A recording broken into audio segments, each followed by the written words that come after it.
Once again, it's an episode of Mr. Maurice X. I'm your host, Mr. Maurice, coming to you live from somewhere, but not anywhere. Um, we having our discussion right now, and it's red flags that we overlook in relationships that can go men or women. Mostly, I was going to do this for the women to show them red flags when dealing with men. But guys, you can use this too for when to analyze women that you're dating. So again, like the button, subscribe to the channel, tell your friends about it, share this too as well on the YouTube page. I'm trying to get things up, doing my videos at least once a week, but just coming up with different things too as well. So I deal with couples as well, my wife and I, and so dealing with a lot of couples, we experience and hear a lot of stuff from different couples. I'm not going to say no couples names, but from different couples that we dealt with, a lot of most of them are married, some of them are engaged. However, they're trying to get to marriage. The ones that are not married and the ones that are married are having marriage on the rocks. But I talk to a lot of these couples and tell them, what did you guys do when you first met each other? How did you date? Did you ask any questions? Did you sit down and really listen to what the person was saying? Most times, we're not really listening to the person what they're saying. Especially men, we're actually looking, down here. They telling my face is up there. Are they looking at my backside and things like that? Women are looking at what kind of car they drive. I have my boy Nate got keys on his YouTube channel too as well, where he look at gold diggers and stuff like that, and women looking at cars and money. So you really want to analyze the person that you're dating, not to the point that you just rule them out and you just so want to find something on them, but really ask questions. And this is what we're going over our list today. I got like 10 of them, and I'm going to break them down for you to what to check when you're talking to someone, what red flags to pay attention to, because we all have red flags, but it depends on if we can tolerate them or not, or if they become red flags or not for you. So again, I wrote down 10. You can put some in a column. You can give me suggestions for the next time. I'm having one. I was going to have one for the men next week, find out red flags about the women, but this is like a combination both or unisex. So I'm gonna start off from number one. This is very typical red flag when we talk to a person. They're in between jobs. They don't have a job. They're in between jobs. Then okay, what are they? How did you? When was your last job? If it's like a year or more and stuff like that, there's a problem. Like, why haven't you found work? Are you on disability? Have you been injured? Are you going through a lawsuit? What are you doing? Are you just too lazy to get up? What kind of job did you have? Was you just doing security? Was you a teacher? Was you a cop? What kind of job you have? Well, I'm not worried about that. I'm in between jobs. I'm doing this and that. How can you be in a relationship with me and you can't even support yourself? Well, I'm supporting myself. Well, are you living with someone? That's another one. If you're living with someone, they're kind of helping fit in the bills and soften the blow. But if you're living on your own, you're going to have to be able to um, bring in that money every day by any means necessary because bills steady coming. Okay, you have rent, if not mortgage. You have lights, gas, water. You have car note, car insurance. You have medical insurance. Do you have life insurance? These are things that come under having a job because this is what pay for that. Not to mention, let's go retirement or savings. Do you even have anything in your bank account? First, $500, $100. A lot of people don't even have money in their account, and they still want to date somebody. Like, how are you going to take me out if I'm a woman and you're a man and you don't even have no money to take me out with? Or if you're a woman, most guys take the woman out, but if can you pay for yourself or things like that, or you just looking for a free handout as a lady? Just always looking, give me. What are you giving too? They said it's 2020. Do women take out men too? So again, make sure the person that you're talking to have a job, and make sure that they not only have a job but have a job for a long-standing time. People can go job here, job there, job here. That lets you know that you're unstable. Let's try to have a stable person that you're talking to, that they've been on a job at least for minimum 5 years, okay? Unless they, switch to a new career or a new within that frame line of work, and hopefully they've been at their job prior to the one that they transitioned to. Hopefully, it's a promotion more than 5 years, because anything less than 5 years, you kind of playing games. So we need stability for our working job. That can go both ways, either way, man or a woman. Another thing, I'm just going under that umbrella of job, but a place to stay. Do you have a job? Do you have a home to stay? Like, you know, uh, grown men to me in their 30s, 40s, especially beyond, shouldn't be having roommates at the time. You should be having your own spot. I don't care if it's an apartment or a studio. Have your own spot, because you want to bring your girl back to it. If you're living with your cousin, your homeboy, so don't, God forbid, you're staying with your mother. You have no privacy at all. People bust in your room, knock on your door, mess up your mood, things like that. You want to be able to bring someone to your place, and hopefully you're a clean person.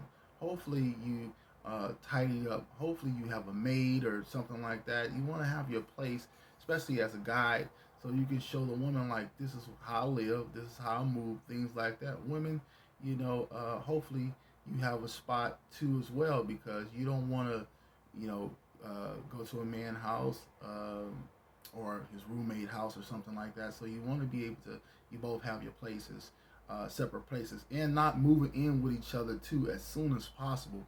Please don't move in with one another. Keep your own place. I don't care if you've been dating a year or two. Keep your own place. Keep your place until someone is getting married. Because if you give up your place while you're dating, you lose all leverage in relationships. That person can kick you out. That person don't like you. You get mad at the person. He changed the locks on the doors. Make sure that you do not give up your place where you sleep at, residence, your male, because you lose all leverage from there. So that's just a side note from there too as well. Number two is, why are you single? How long have you been single? Um, are you recently divorced, separated? If you're married and you're separated, I personally don't recommend dating a person that are still legally married and separated. If they're separated more than a few years and they still not divorced, there's a problem. Either you too lazy not to get a divorce, or you still messing with the person that you're messing with, that you say you're married. So that's one of the things that we need to understand, is that why are you single? How long have you been single? Anything over, I don't like to put a time frame on it, but say a year or two. Um, the more time to me by yourself, the better. You find yourself, you understand what went wrong and things like that. But that leads me to another thing that I'm gonna get in later. Honesty. Explain why you became single. Explain, like, look, this didn't work out between me and my wife, or me and my husband. Here's why we're separated. We're legally divorced and we're separated. Or my baby mom, my baby dad. Do you guys speak to each other? Do I have to see her or him all the time? If you have kids, are you in their lives? These are the things that you have to ask questions. A lot of people overlook too, especially with women. Make sure, if they do have kids, that they're in their kids' lives and they're taking care of their kids, because if you have kids by them, that's the same thing he's going to do when you are separated. If you guys end up dating, have kids, and you get to the point of separation, you want to be able to say he's in his kid's life, she's in her kid's life, they're taking care of the kids.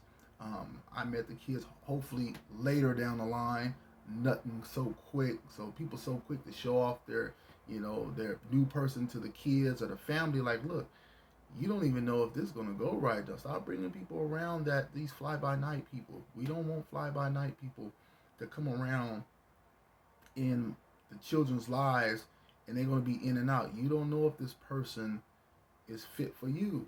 So that lets me know that if you can be a good decision maker. Some people are poor decision makers. Some people get pressured in by the person they're dating, and if you get pressured in by someone you're dating by any means, I will look at that as another red flag. I will look at that and like caution yourself, like I need to get away from this person. See what I'm saying? So, again, why are you single? How long are you single? Why did you separate? I know couples separate because of violence, domestic violence. You want to make sure that you are cheating. People can't keep their eyes uh, in their head looking. You know, are their genitals in their pants, or things like that, or you want to make sure that people have uh, a reason that they're separated, a good reason. Now, all relationships don't end in a good standings, but at the same time, make sure as a person did wrong that they don't gloss over it, that they admit it. Yeah, I messed up. I did this. I kind of learned from that. I've been, you know, single for a while, and I just, you know, I'm just making sure that I'm right. I always say the best person of judging talent is knowing yourself. When you know yourself, you're honest with yourself, and when you're honest with yourself, when something come up, you can be truthful to someone else about yourself. And if it's you, then confess. If it's not, then hey, that's not me. I don't rock like that. So those is a couple of two things right there. Is why you're single. Number three is a big one, anger issues and temper. Anger issues and behavior problems. A lot of people, especially us men, we have anger issues. We get angry at everything. A lot of I always say a lot of men don't have father figures in their lives. That's one of the reasons why they don't expect authority. They don't expect cops for one. They don't expect another man that comes and tell them something, and that's another issue, a red flag, when they don't always respect authority. They don't respect cops. They don't respect another man that's telling them something. Not even just an older man, a man their age. They should be able to have self-control. I always say temper yourself so you won't tamper. Temper yourself so you won't tamper into something else that you don't need to. Watch your anger, watch your spirit, your attitude. You can be saying all the good words, the best words, but you not saying, but your body language is saying something wrong. Your spirit is saying something wrong. The way your tone of your voice saying something wrong. The hostility that's coming from you. People can feel the heat, even though you're saying the right things. But again, you're not in the right frame of mind. You don't have a right spirit, and that's due to anger problems. And that's probably due to upbringing. You didn't have a male figure, a father figure in your life talking to the man, or if you have the women that have anger issues and things like that, you need to sit down and talk to a woman. You need to be able to get some advice from a seasoned woman, a married woman, another woman your age or older than that. That's the things, because anger issues will destroy not only the relationship but destroy you. Okay, behavior issues. Out of your anger, there's the action. There's the behavior issue. That's the temper tantrum. There's I want my way. There's the if I don't get my way, we have a problem. So you can't have your way, and that's how cops deal with people. They're reactional. When you do something, they react to your actions, and so I'm gonna do the same thing. The person I'm with, I'm reacting to what I see you. Maya Angelou always had a quote. She says, "When people show you who they are, believe them. You gotta believe people what they show you. Don't just they're gonna approve of them. Everybody's not perfect. No, sir. I'm not perfect too as well, but at the same time, I'm not tolerating this. So come back to me when you get your life in order. Come back to me when you get some maturity. So you got to watch that behavior, because people learn things from behavior, especially children too. So, and you don't want no bad behaviors being picked up in your household with your children. You don't want to be able to tolerate no behaviors as fussing, cussing, God forbid, violence in any means. I always say any violence going on in a relationship between a man and a woman, no matter who started it, there's a zero tolerance. Somebody should leave, and guys should get help. Plain and simple. So that's number three. Number four is having problems with answering questions. When you on a date and when you're dating somebody, if somebody asks you a legitimate question, you should be able to answer it, or say, I don't know how to answer this, or what do you mean? Like that's like, do you have a job? Do you have kids? What are you doing with yourself? Have you ever been to jail? Do you are you violent? Do you get when you don't get your way? What do you do? You should be able to answer certain questions. Where you see yourself down the road in life. As far as your career, where do you stay? Who you stay with? Things like that. You know, house. Any questions, legitimate questions, reasonable questions should be answered. Anything like your sexual life or very provocative. Those questions, depending upon you going, depending upon how long you've been dating. No, that comes over time. But if you're not answering questions, if you being evasive with your answers or things like that, I caution the men, or especially the women, look at that. If they avoiding your questions, they're going to be avoiding your questions as the relationship go on, and God forbid in marriage, they just going to be hiding secret relationships and things like that. And so you're going to say, oh, I thought of that, but then, I didn't think nothing of it. Well, that's on you. That's a you problem. You need to make sure that you can be able to get every question answered that you have in your mind that come up, because that is vital. Okay, if the person cannot answer a question that you are asking, there's a problem. Like when my wife, when we first got together, she asked me, well, what do you do with yourself? I thought she was kind of a gold digger. Like, what do you mean I do with myself? I didn't know how she was coming. So I was like, at the time I'm 28. I'm 40 now. I'm 28. Not married, no kids, things like that. I go to church. I'm a minister. You go to church? Yes, I'm a minister. Would you like to go? Oh yeah, things. I'll give you my number now. So I always tell that story. But she's like, look, I don't want to waste your time, especially I don't want to waste my time. So let me just ask questions right here and now, typical questions. That was a typical question for her. I thought it was kind of deep, but we was in a supermarket late at night. So she had the question that made her feel comfortable to give me her number. If she didn't feel comfortable, she wouldn't have gave me her number. So um, women, make sure you feel comfortable asking the question, and make sure you get an answer that will suit you. Same thing with the guys. If you ain't getting nothing, she ain't talking about nothing, hey, adios. But especially women, because we as guys, we can finesse it, we can lie, we can smooth talk you, and make you forget about the question that you had. Make sure you even have to write it down. I got a list writing down right now that I'm reciting from. So make sure you get your questions answered. Okay. Another thing is, it's a big one. I tell women this all the time. Have a relationship resume. Well, make sure the guy that you're dating have a resume. Like check their resume. Like all the things that I'm saying right now. Like, do you work? Okay, how long do you been working? What do you do? Things like, are you going to school? Or what are you going to school for? Are you getting a degree? Or you already have a degree? Are you going forward in school? Or you have kids? Like, how many kids do you have? How long? How old are they? How long have you been separated from their mother or their father? What do you look for? Was you married, or was y'all just living, common law relationships? Things like that. You want to check, and you want to check. If I asked your ex about you, what do you think they would say? Well, if it's always something bad, she's pit of hell and things like that. It may be true in some instance, but then you have to look at the person you're talking to, because, you know, two makes the relationship. No one person's dealing by themselves, so you can't blame one person just 100% totally. You have to check the other person, and if the person that you're dealing with, always saying that the other person was a problem and never admitted to them being a problem in a situation, then that's a red flag too as well.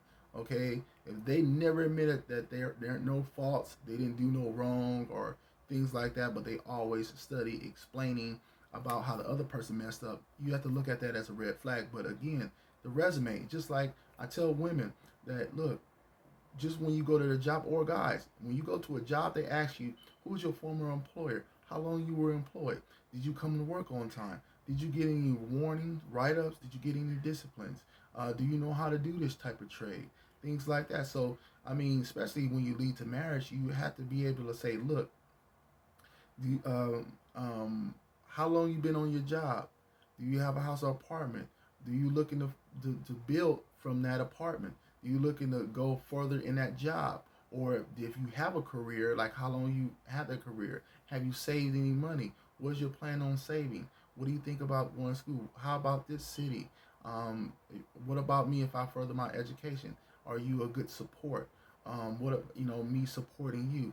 These are the things that they should be able to answer. Like I said about answering your questions in them before, they should have a resume that they're not maybe not spot on, but they should be able to give you something tangible that reassure you that like okay, this person at least they not got everything together, but they're heading in a good direction. They're still in school. They working a 9 to 5 job. They're still in school. They're trying to shoot for something. Plan for their. They have a kid, but they still take care of their kid. They see their kid. Things like that.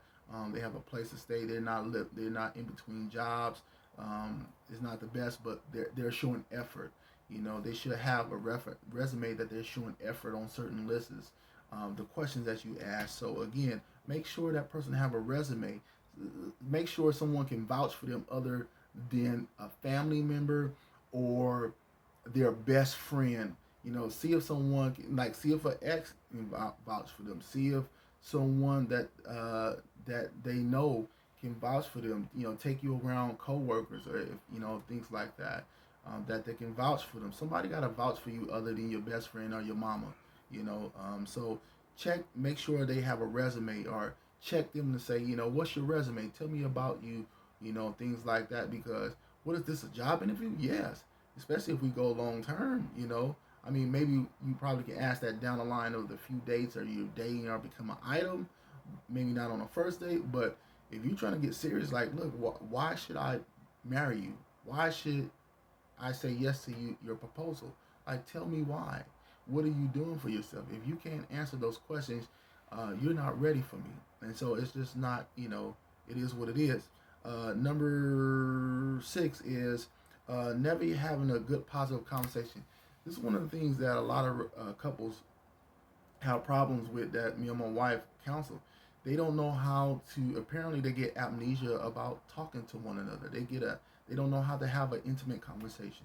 They don't know how to have an intelligent conversation. They don't know how to have a healthy conversation.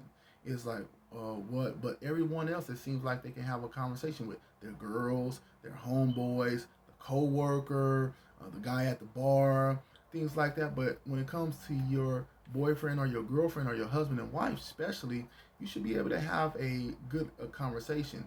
You should be able to share dreams about each other or where you want to go for the weekend or where you want to vacation for the summer, what things you want to do. These are the things that we need to invest in. Talking like small talk. You may want to just on a Friday night you sit and watch a TV small talk. You may you're talking about the bills or hey, how you want to save up to buy this house, how you want to pay off your credit, or how you want to build your credit, how you want to build your savings, how you want to how the kids. No, talk about things outside of just your bills and your kids. Let's talk about like your dreams, your goals, and things like that. I'm assuming when you first start dating, the guy, especially guys, had a lot to say or talk about themselves and think they were open to listen to the woman. But it seems like the more the time you go on in your relationship, the guy don't have nothing to say because he already got what he want, which is sex or something else and stuff like that. But and then the woman becomes a nag, and it's a good book. I always tell people to read. Well, I'm right here by my library, so this book right here, Men Are Clams and Women Are Crowbars. Don't be clamming up, guys, because a woman will turn into a crowbar and she will pry you open and cause scars. But women, I would say to you, soothe your husband, soothe your boyfriend, soothe the person that you with. That just like a clam, when you warm it up, it opens up, it gives you the pearl. It gives you the information that you were looking for. So soothing, and you can and women become clams and men become crowbars too. Our words have to be soothing. Our words have to be soft, respectful, not loud, brash. None of that. So have a soothing conversation so you can be able to open it up. Like, man, I really can talk to this person. I mean, we've been together for a while, but I really can talk to this person. This person really listens to me. Sometimes, I'm a talker. My wife, she's a listener. So, but when she want to say something, I listen to her too because she listened to me all the time and things like that. Sometimes I used to say, you listen. I heard you the first time, Maurice. You don't have to repeat yourself. So, again, you want to be able to have positive conversation like, you know, um, I want to do this, Maurice, or I want to go here. What do you think about this? I'm thinking about going to school. Okay. Well, how are you going to do that? How are you going to plan that? We have a family now that, we have to schedule. Have you thought about that? No, I haven't thought about that. Or yes, I have. This here's what, and then you can, you go like that because it's a shame that you can give everyone your time in conversation, especially on your working job, and you lollygag with them, but you can't. You treat your mate like an outsider. That's not good. That's another red flag that you don't need to go further in the relationship, or you need to address that as soon as possible. Um, Another one is relationship with the kids. Do you have kids from a prior relationship? Do you have a relationship with them? I would, man or female, I would not date no one that don't have a relationship with the kids. I don't care no matter what they did. You should have a relationship with your kids because you made them. You laid down with them.